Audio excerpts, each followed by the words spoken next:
Hi, Sea Dogs fans. I'm Rob Williams for Sea Dogs TV, and I'm here with Brett Malone, who was recently acquired over the trade deadline, or over the trade period in the holidays there.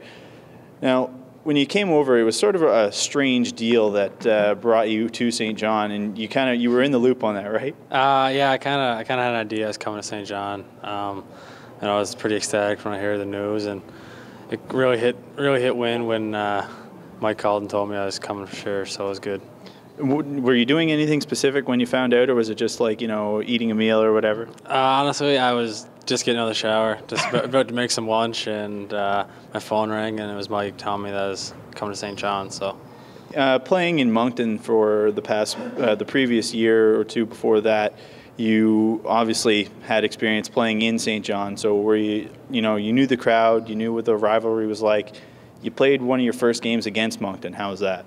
It was weird, actually. It was my first game back in the Coliseum, so that didn't. That made it even more weird. So, but it was good. I'm glad to be on this side of the ice now.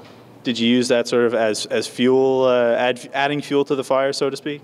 You could say that, yeah. But I tried not to think about it too much once the game started.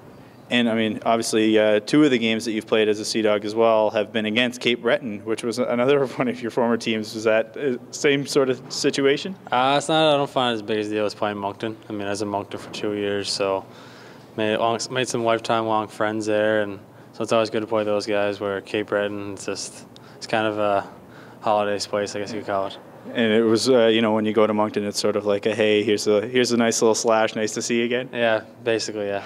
Perfect. Thanks very much, Brett. All right, thank you. I'm here with Jeremy Doucet now, and Jeremy, you came over from Bathurst to the Sea Dogs. Was this something that you were sort of expecting, or was it kind of a shock to be traded here? I was kind of expecting it, yeah. A lot of defense, like from the other teams, were coming in, and yeah, I was ready for it. Yeah. And was it something that you were excited about coming down to St. John, like coming into the organization? Oh yeah, I was really excited to come in St. John. I always wanted to play here, so yeah. That's perfect. You obviously like the atmosphere playing at Harbour Station and seeing all the fans? Oh yeah, great fan. A lot of noise compared to Bathurst, so yeah, it's really exciting. So, coming in, you're a 17-year-old, so you're coming in to a fairly young team as well. Do you find yourself looking up to the veterans that have been here for a while, sort of asking them for experience or for their own experiences and for advice? Oh yeah, like Pierre Durapot, he's a really good example. Like the way he gets ready before games, I look at him a lot and I try to learn from him. I've heard that Pierre's a very superstitious guy. Is that sort of something that you follow as well? Are you one of those superstitious guys that puts their pads on left side only first? No, not really. It doesn't really matter. Perfect. Thanks very much, Jeremy. Thank you. Well, Sea Dogs fans, those are your two of your newest Sea Dogs, and you can see them in action starting this weekend against the Sherbrooke Phoenix here at Harbour Station.